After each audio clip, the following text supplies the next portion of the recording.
What's up everyone, this is Islane, and I'm here with another quick look at another title that I picked up during the Steam sale. This one was actually gifted to me, but nonetheless, this title is Grim Dawn. It's an action RPG much like Diablo 2, Diablo 3, Torchlight, yada yada, the list goes on and on. Apparently this was actually developed by someone that was involved in making Titan Quest, which was semi-popular, I suppose, but not a game that I ever played. I most closely compare this to Diablo 2 and Path of Exile. As you can see, it does have that grim, dark, gritty, realistic setting. And there are more colors as you play through the game, but as you can tell from here, it's more on that gritty, realistic side. And this isn't the first time I've played the game. I've actually been playing it for a couple weeks. I haven't put a whole lot of time into it, but I have managed to create a couple characters. This was the first guy I made a engineer type class, and then I made a tank as well. But one thing that sets this game apart from many of its contemporaries is that it allows you to dual class, which is something I have not seen done in an action RPG before. So, just to give you a general idea of how the game would start, I'll go ahead and create a new character. You have the options of making a male, female, making your character hardcore, giving it a name,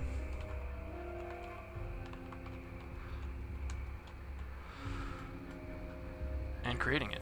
You don't even pick a class to begin. You're just a regular old Joe Blow.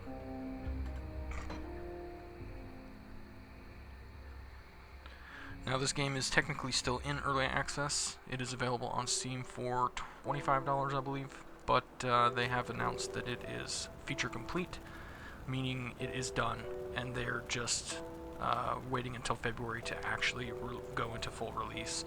They said there should be like one more patch between now and then, or right around the same time, that will just deal with balance issues and things of that nature. But as you can see, it looks just like any other action RPG that you're already used to playing. I mean, if you've played Diablo, it's the same. I mean, instead of mana, you have energy, and you still have the same sorts of hotkeys and whatnot. You still have the same sort of inventory tree. You have your map. And then there will be active quests when you do get them. One thing that they did do that's a little bit different is a more old-school RPG approach. When you go through this quest text, there'll be actual dialogue options. Which is a little bit different than Diablo, which just kind of force feeds you your quests and you know, move along accordingly. Another thing you might notice is that when you open the map, there is no quest marker. No quest marker at all. Now up here you will see that this is the general direction of that quest that you need to follow to get where you need to go. But it's not so hand-holdy as some of the newer titles. Since I've played through this, I know where I'm going and what I'm doing, but the first couple hours that I played, I really felt out of sorts.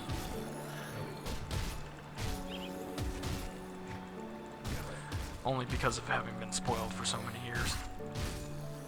So you can see the combat is quick, smooth. There's the normal loot everything all the time.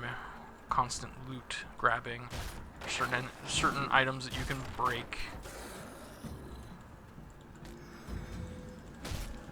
Combat is, I'd say, on par with Diablo 3. It's fairly fast-paced, and you do have to worry about positioning a little bit, especially if you end up going with a squishier class.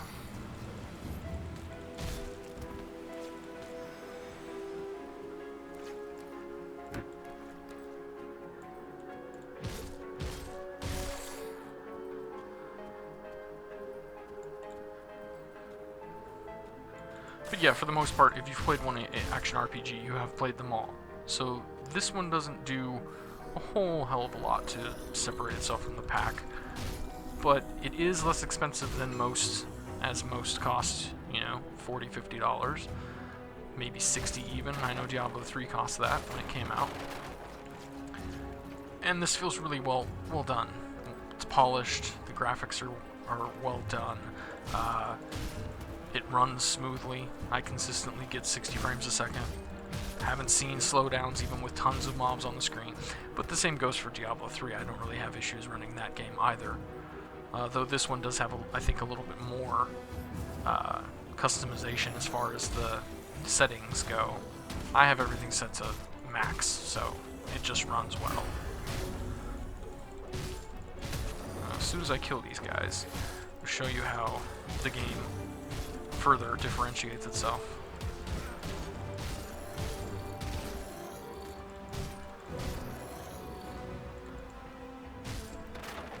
Okay, so I have leveled up. At this point, you get to choose your class. So there is Soldier, Demolitionist, Occultist, Nightblade, Arcanist, and a Shaman. Now my first character, I picked the Demolitionist, and then went ahead and picked up Occultist because he gets a pet class. Or a pet. So between the two, it worked out pretty well. Ranged weapons and traps with debuffs and pets. Worked out well. My second character, I decided to make more of a battle mage. I started with Soldier, got kind of tanky, and then went Arcanist, just to get some on-hit effects and other little spells that would benefit me being a tank. Then there's several other classes here that I have not tried out. So a Nightblade is something I've been meaning to create for a while. This is more of your assassin type class. And, you know, of course, this looks just like a skill tree that you're used to seeing in any MMO. You put in a point here, that brings you to this level. Then you have to put in further points down here to be able to open up the next, and so on and so forth. But then there's also plenty of points that you can put into each individual thing, so you sort of have to pick and choose what you want to get. I know that there's supposed to be 80 available levels. You get 3 points a level, so you'd be able to max out one tree, but I don't believe you would be able to max out both. So from here, that appears to be a debuff. This requires a melee or two-handed ranged weapon. This is just a normal sort of attack, and then this is a passive. This allows you to dual wield. We'll do that. And we'll do one in there, and we'll try one. Oh yeah, I already used the points. Okay, so there we go. Now, you won't be able to add your second class until you hit level 10, so if you pick a class that you like and you don't feel you need the additional help, you can just stay with this one pure class and put tons of points in here. Another thing that... Yes. This is a secondary progression, and you'll find these shrines throughout the world, and as you open those up, they will give you points in these trees. So once you've picked one of these trees, several of these constellations will open up, and then as you can see, some of them provide abilities that actually gain experience and get more powerful as they go on. For instance, with my tank character, I picked this one, and then I filled out this entire bowl, and it gives you a skill that just basically is a proc, but does extra damage. And this reminds me kind of the Path of Exile skill tree. Not quite as big, but still fairly meaty. And there's quite a bit here to work with. So this is your alternate progression outside of your classes. And you can only get those points when you do those particular shrines. And you can get a maximum of 50 points there. So this kind of feels like it combines elements from Diablo 2 and Path of Exile, but does it in a cohesive package. It feels good, and I like being able to dual class. So now you can set up your abilities. Some of these end up being something that you can actually replace your melee attack with. I have no other. Okay, so it doesn't appear to be. No, that's on a cooldown, so can't do that. The cooldown it's not meant to be a auto attack replacement. Some of the other classes do have things like that though, so it works out. But yeah, so this is the game, and this is generally what you'll be doing, running around, killing stuff. But that's not to say that that isn't fun. if you need some mindless clickfest action, you want to kill a bunch of shit and not have to really think your way through it too much, this game's great. Now, will it be a long-term solution, a long-term replacement for something like Diablo? I'm not sure. If it was Diablo 2, I'd say yes, because Diablo 2 suffered from the same issue that this one does, in that it doesn't seem that there's any sort of end game. It is just beat the difficulty, up the difficulty, beat that one, up it again, get to the maximum difficulty that you can, max your character out, and from there, there might be places where you know where you can go to farm, but it's not like adventure mode where you have the advantage of just going to random places and doing random things and having the bounties. And Diablo 3 did a really good job with having an end game that doesn't feel like an endless treadmill. It always feels different, it always feels fresh, and they're consistently adding new zones and new things to it. This game hasn't done that yet, but it is just now releasing, so I do have a theory. When you look at the map here, and you go to the world map, now since I've been playing the game, this is where you start in the city.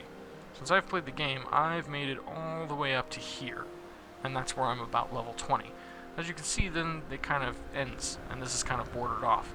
And then there's zones over here, all the way over here, and all the way up here. But if you look around, look at all this open space.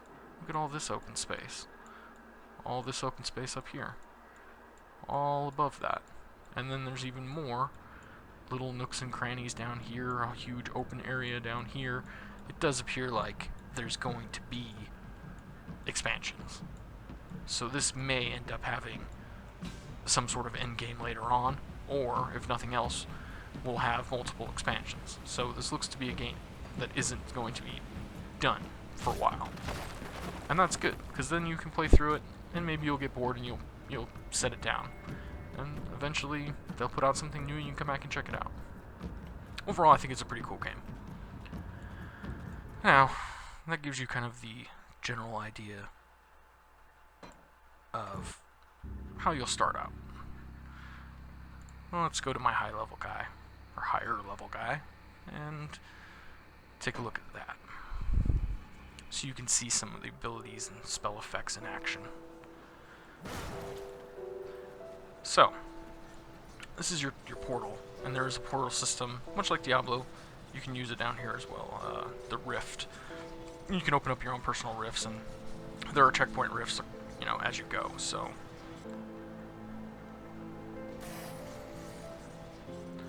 Now I have to remember exactly how to play this guy, because it's been a couple days. Let's see, as you can see, I have multiple on-hit effects that do a lot of cool little lighting effects, but then also do a lot more damage. And because I've built this guy so tanky,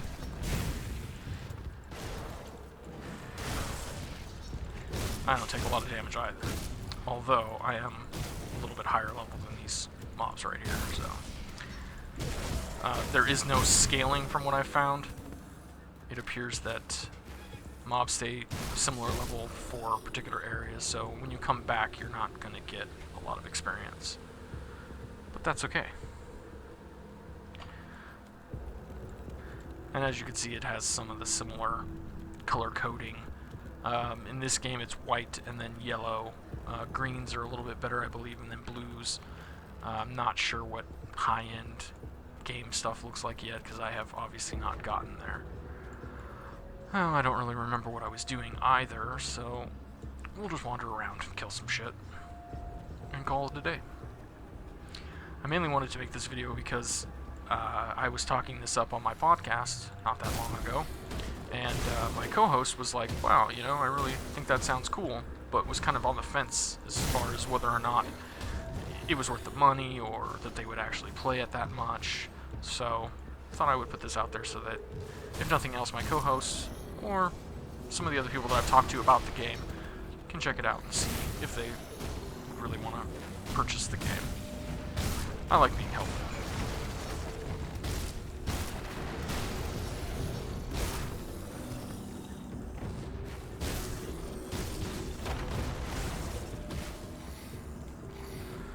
I imagine the lighting effects and stuff get even better if you play as like an artist, which I'm thinking of making one of those as well. Like a full-on mage.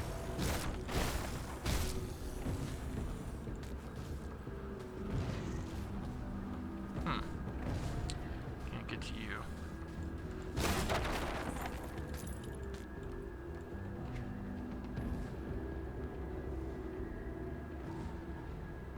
It was actually a little bit better.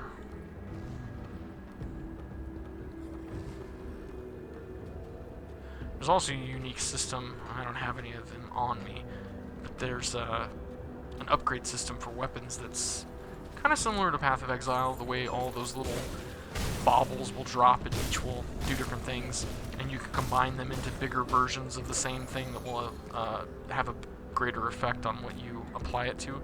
So it's a bit of a light crafting system. And, I mean, Diablo 3's is pretty light, too, in the grand scheme of things, so...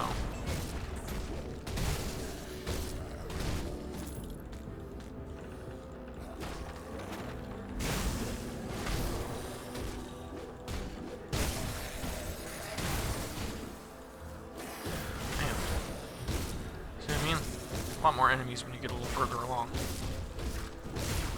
But I still hardly take any damage.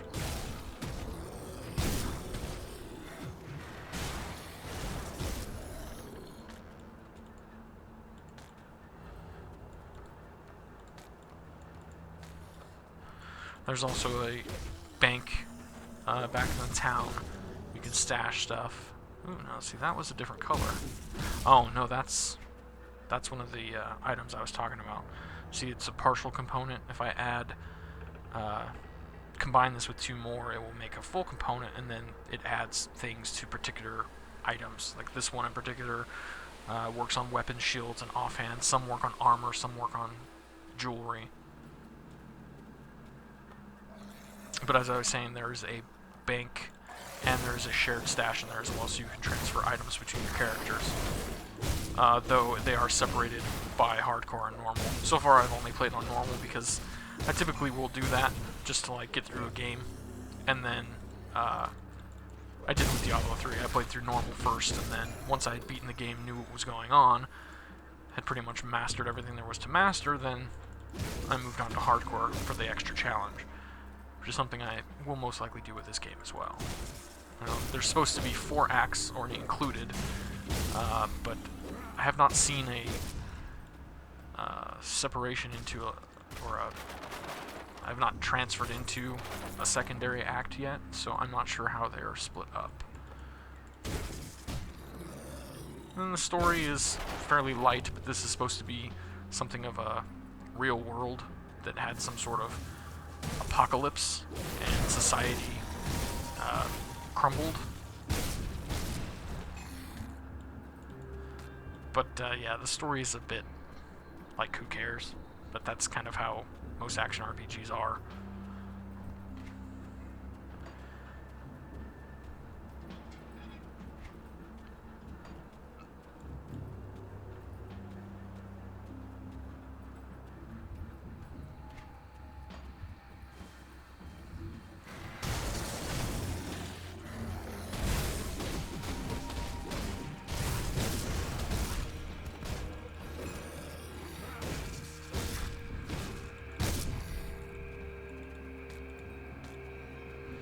Just gonna go here until I get a full inventory, which isn't gonna take too much longer. Port back to town, show you guys a couple things there, and we'll call it a day.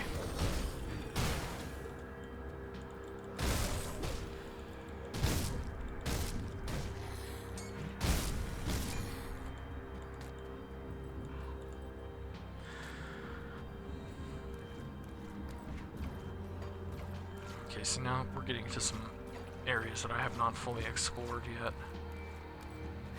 Should mean higher level monsters and better experience.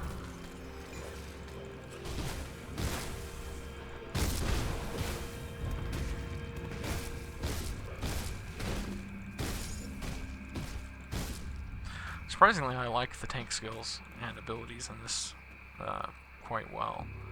I typically don't care for the tanky class, like the barbarian in Diablo. I never play that shit. boring. For some reason, I like this character in this game, despite it basically being the same shit. Weird, but true.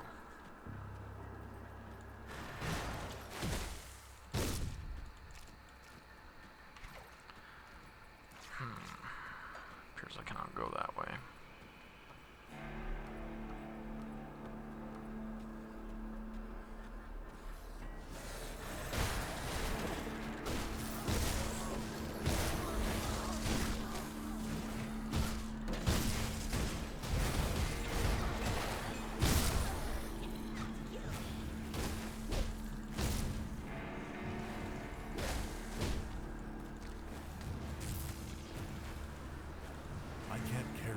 Oh, can't carry anymore.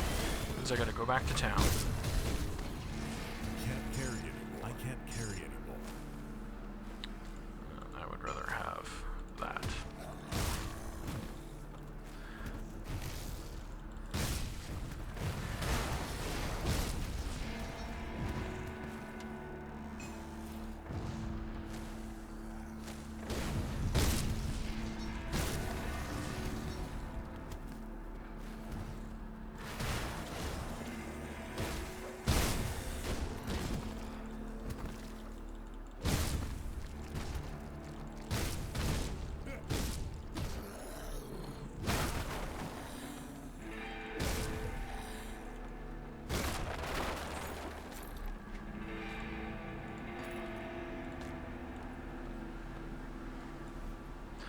Okay, let's head back.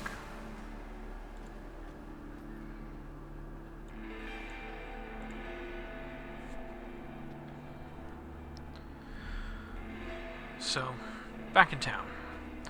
Now, initially, you won't be able to just walk right in here. You only have access to a merchant or two, and actually several of these merchants I have rescued from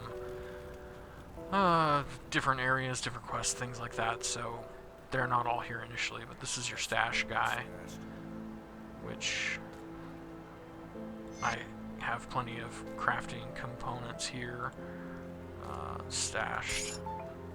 Scraps. Some of these scraps are very useful because they allow you to open up new areas, rebuild bridges, and things of that nature. So that's a new fully built component, and it adds cold damage to a weapon or a shield or whatever you may have. I currently already have enchantments on those, so I will not bother. Still need to level up to use those boots. And I don't have anything else here to stash. So there's your stash box. Appears I have a new quest.